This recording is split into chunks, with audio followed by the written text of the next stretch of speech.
Launching into the second actual leadership forum of March, and welcome. I'm so glad you all are here. We have a great 30 minutes ahead with lots of information. And our special guest this month is the chair of our ethics committee, Connie Mays. Welcome, Connie. As always, our vice chair, Sharon Hunter, who is going to be our international component today. She is over in London for Eurocom and some meetings with our leaders over there. So thrilled to have Sharon to give us all the scoop coming from across the other side of the ocean. Stephanie Dute, our executive director, has lots of exciting things, all the latest about that. It's pretty interesting. I think we have some healthy competition going on with the chapters about member months. So very much looking forward to that. My updates are just to say thank you, first of all, again, to everyone who made Leadership Forum a huge success this year. I think from all accounts, it was an engaging, enlightening, inspiring, and hopefully energizing Leadership Institute this year. And I trust that you returned, if you were able to attend, returned with all kinds of new ideas and inspiration to lead your chapters. We are still really looking at how we can always improve Leadership Institute, and we appreciate everyone who responded to the survey. We'll be having results from that. And again, congratulations to our Regional Leader of the Year, our Chapter Leader of the Year, Claudia Miller, Region Leader, and Jennifer Andrews, Chapter Leader of the Year. I'm going to say another round of congratulations to those two. Also, speaking of the foundation for just a moment, wanted to send a shout out to the chapters who were the winners of our micro grants. It's a first of its kind program for our new reimagined foundation and our committee. These chapters stepped up and wanted to host a gift of communication event, and the foundation has awarded them micro grants. And those three chapters are Barbados, Maritime, and Great Plains. So kudos to them. I hope that we will have, I know we will have fantastic stories coming out of their gift of communication events in their areas to share at the AGM at World Conference. So very much appreciate everyone who's getting involved with the gift of communication, and especially the foundation. I encourage you to go to the website and look at all the things that are in store for work that will drive communication as a force for good in business and society, which is that mantra that we all recognize. I'm going to, before I have a couple of things I want to cover as we wrap up toward the end, but right now, without further hesitation, I would love to turn it over to the chair of our ethics committee, Connie Mays, and get some updates from her. Hi, thank you, Diane, and thank you for having me here. I had a wonderful time at LI, and the high point for me was the opportunity to sit with a group of colleagues from 3 or 4 countries and talk about ethics at IABC, the code of ethics, and the kinds of things that we can apply the code to in our lives as IABC and business practitioners. So I thought I'd ones they had, which is, what are the kinds of things that the ethics committee can look into? If I have an ethics concern, what kinds of things should I bring to the committee? So we kind of put together a list based on the code itself. So here are some of the things that that you might bring before us. So if members are misappropriating, or if anyone, member or not, misappropriating IABC intellectual capital, using it without citation is one thing, claiming it as your own is another. So those are 2 different kinds of things where you might use this. Someone posing as an IABC representative or chapter, and then using that for personal gain. Someone misappropriating or misusing another person's name or likeness in social media. A member guaranteeing specific results as the result of his or her work. And it's one thing to say, I really think this campaign can help you improve your sales numbers. It's another to say, we will show an increase of 25% at the conclusion of this campaign. That's a guarantee you likely can't make. A member misrepresenting facts as truth. And this one brought nods all around the table as we think about this era of alternative facts and fake news. It applies here. So the Code of Ethics itself covers all of these things and many more. So I encourage you to take a look at that and see, are there situations where you scratch your head and say, is that right? Is that ethical? Use the code to help you, find your footing there. The other thing that we did was brainstorm some ideas about what's next in IABC. We reworked the code in 2014-15 to bring it more current, bring the language up to date and refresh it. And we've occasionally had people come back to us and say, gee, would you mind looking at this tenet of the code again? Or can we put back in something that was taken out? And we will look at those. If there's something that you really think needs to be addressed, bring it to the ethics committee and we'll take a look. We'll consider everything. But here are some things that you can do locally. One of the things is to keep the conversation about ethics going and keeping it out in the open in front of people. A couple of years ago, when I started on this path with the ethics committee for IABC, it's not that ethics wasn't popular, it just wasn't very current. It's like something we knew we need to have. You need to, change your sheets every so often, but you kind of hate doing it, don't want to talk about it. But now, in today's climate, ethics is sexy. Everybody wants to talk about ethics. So you can keep that conversation going through, for instance, chapter meetings. Talk to your people about what their burning concerns are, and again, bring the code into it and take another look at it with fresh eyes. We recently did a meeting, professional development meeting for the special interest group on employee communications with the Atlanta chapter. And it was a small group of communications professionals who sat around, looked at the code, talked about its evolution, and then said, what does that mean to me? It was a fascinating discussion, and you could be having those with your own group. One of the other things we're looking at is maybe starting a blog on ethics topics, maybe instituting something fun like an ethics quiz, like one of those quizzes you might run into on Facebook or LinkedIn. We're talking about the idea of, offering assistance to members for ethics concerns outside of IABC, recognizing that we are not legal advisors, we're not trained as ethicists, but helping see where there are areas where the ethics code can be applied outside of IABC. One thing to bring up, someone did ask me at LI if we could enforce the code of ethics against someone who isn't a member of IABC. And the answer is, I can't make anybody behave in a certain manner. In fact, that was a question I had from Atlanta, is how can I make someone behave ethically? I don't have a way to do that if a person isn't of that mindset to begin with or not willing to adopt that. But that's an idea that's come up, is to offer some assistance to members to answer questions outside of IABC, something we're still thinking about. Something you can do locally is, if there's an ethics panel that's being formed to discuss openly ideas of ethics, sometimes news channels will do that, or other professional associations, raise your hand and think about joining one of those.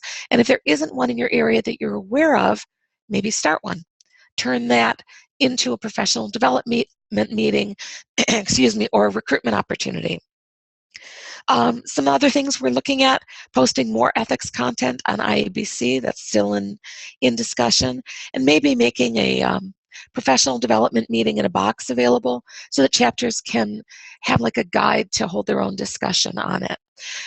These are things that we and you can do locally.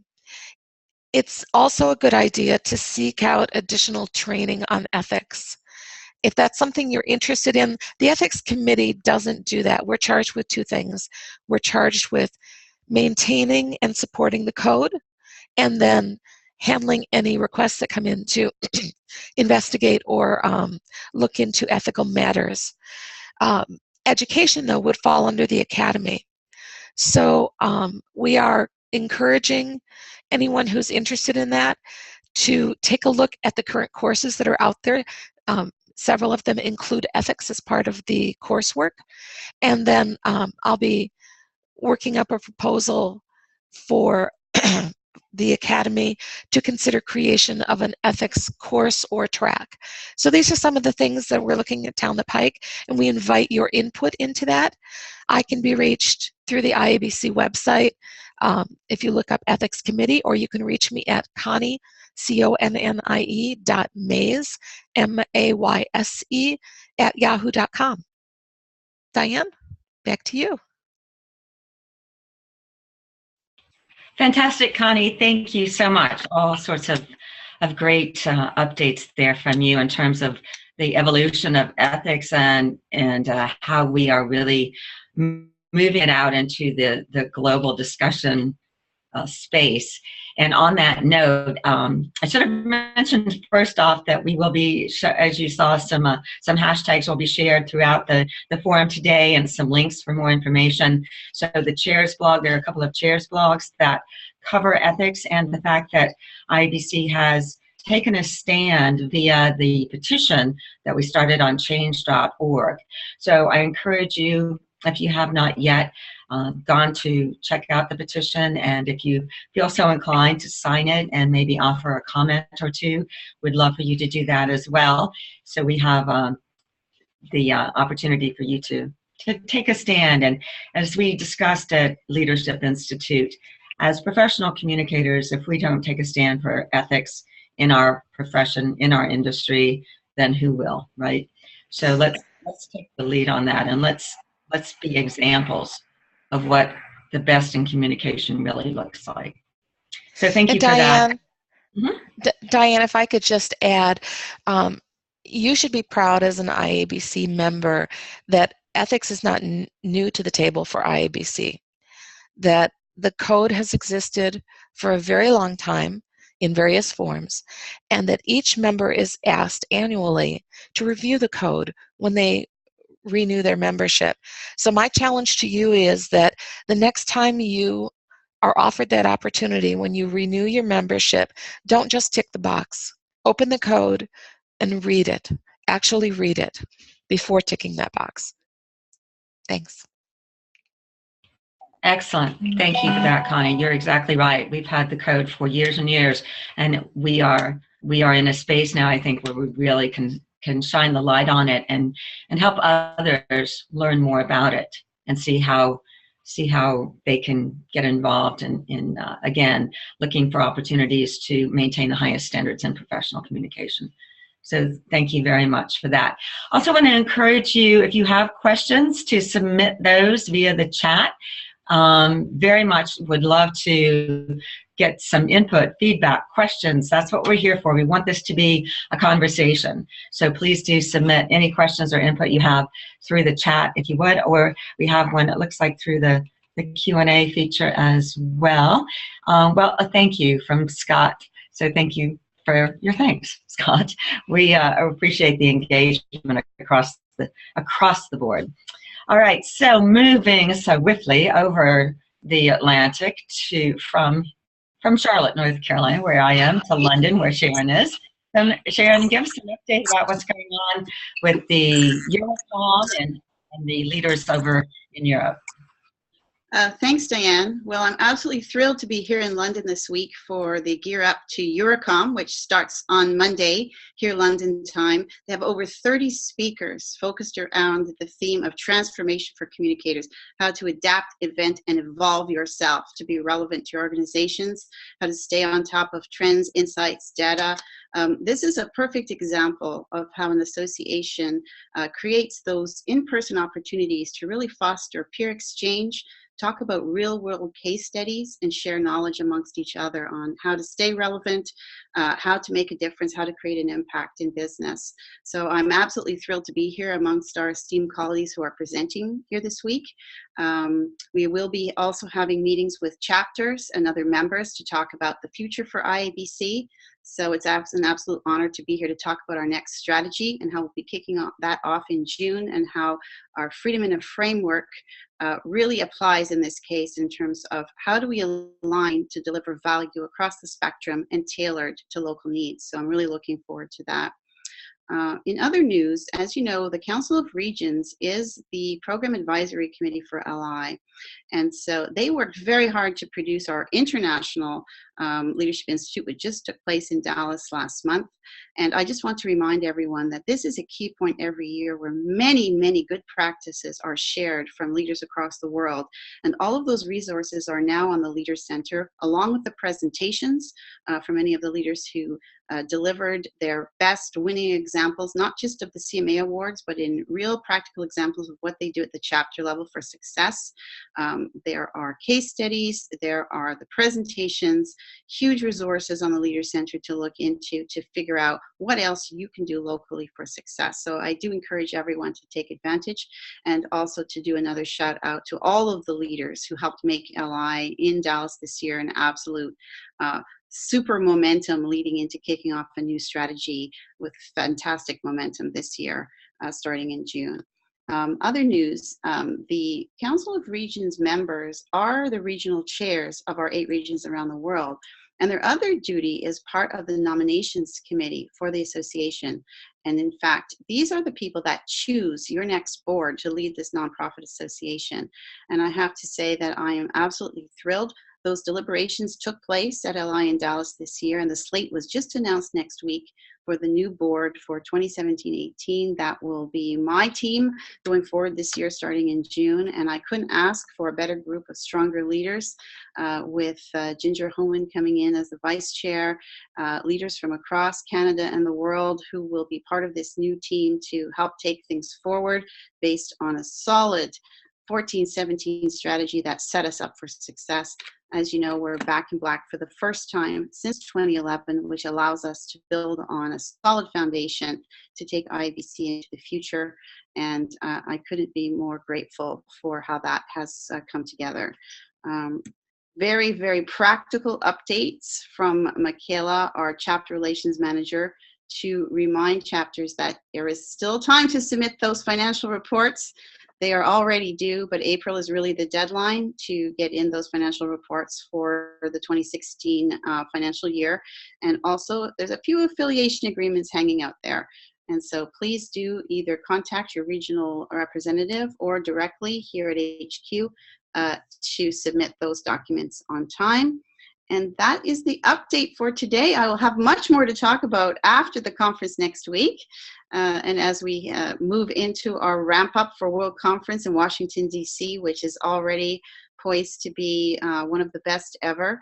And happy to take any questions if there are any at this time. Thanks. Perfect. Thank you for that segue right into World Conference, Sharon. Lots of exciting things going on. Thank you very much for all the work. And again, huge appreciation to everyone involved with Leadership Institute. The Council of Regions is such a hardworking, dedicated group and has accomplished so much already this year. So speaking of World Conference, I want to jump in real quickly. I know Stephanie may have some more comments as well, but to let you know that the registrations are going great. There are still opportunities for the pre-conference workshops, which are outstanding. So if you want to attend the pre-conference workshops, I would encourage you to go ahead and get registered now, sooner rather than later. Some firsts are coming to the World Conference. Very excited about the World Cafe. And the theme, speaking of ethics, the theme for this World Cafe is going to be ethics in professional communication. I think the opportunity for some intense, valuable discussion on issues relevant to all of us with the changing landscape across the world in terms of our societal and political and professional landscapes. I think this is going to be an opportunity unlike any other to have conversations with global leaders around ethics and communication and what it means to us as practitioners, as leaders in our industries and in our communities. So thrilled about the World Cafe. Another conference first is going to be a Business Leaders Roundtable. This is going to be a big think tank mastermind session that's coming up on Tuesday morning that's going to build on the discussion at the World Cafe. Thrilled about that, so make sure to check into that. And then speed networking is going to be also a part of the Tuesday program, a networking lunch on Tuesday for some speed networking. Lots of opportunities for making and creating connection at World Conference this year. So I'll have a couple more things to say about that, but I don't want to delay any longer before we go over to Stephanie and talk about Member Month. So Stephanie, up to you. Well, before we get to Member Month, I thought I'd add just a little bit to World Conference. We're really excited about World Conference, and we're really excited that we're launching the new certification at World Conference. So this year we'll be launching the senior certification. So the first SCMP exam will be held at World Conference this year, and we're really excited about the opportunity to bring in our more senior practitioners for this level of certification. So be on the lookout for the application information for that. And talk to your chapter members about it, because this is coming. And speaking of certification, that also leads us to talk a little bit about the Academy. We're really excited about the things happening with the Academy. Most of you have already seen the new interface. It's much more user-friendly. It's much nicer to look at and engage with, and that's a good thing. But one of the really new exciting things with the Academy is the launch of learning paths. So these are essentially bundled courses where you get a discount on buying a package of courses designed to help you enhance a specific competency, or there is a bundle available to prep for the certification, the CMP certification, and it's freshen your skills and make sure that when you go into that, you feel like you've had all the refresher and information that you need to prepare for that exam. Of course, nobody can guarantee anybody's going to pass ever, but it's definitely a good opportunity to take 5 courses to represent the different domains in certification and freshen up to prepare. So that's a new opportunity that's just launched very recently. And be on the lookout in your email for the next couple of days, because there is a big promotion coming out from World Conference and the Academy. And it will be time sensitive. So make sure you're on the lookout and you react to that when you see it. And now we'll talk about Member Month. So we've seen such an amazing effort by chapters and chapter leaders, and I'm really enjoying the friendly competition kicking around on Twitter. I'm having fun with that, and I hope you all are too. I'm looking forward to more people jumping into the fray there. We still have lots of ground to cover in this last home stretch of the month. So if I were to offer one piece of guidance from looking at all the numbers overall, everybody, if we focus on retention for this last home stretch, we'll probably see some really great results. We have a lot of opportunity with our existing members that need to renew this month and getting them to receive some opportunity on retention. And if you need any guidance on that, you need any assistance, you need any information from us, please reach out to the membership team. We're happy to give you information and to support how we can. So we have a heavy lift this month, but it's really exciting, the things that are happening. And then I just wanted to follow up on one thing that we talked about at Leadership Institute. A lot of people were asking about the volume of email that we send out. And I noted that we had a team working on it. So I just wanted to give you a little update on that. Just a reminder that we don't send any email on Mondays. That's a blackout day for us. So that's a great day for chapters and regions to communicate.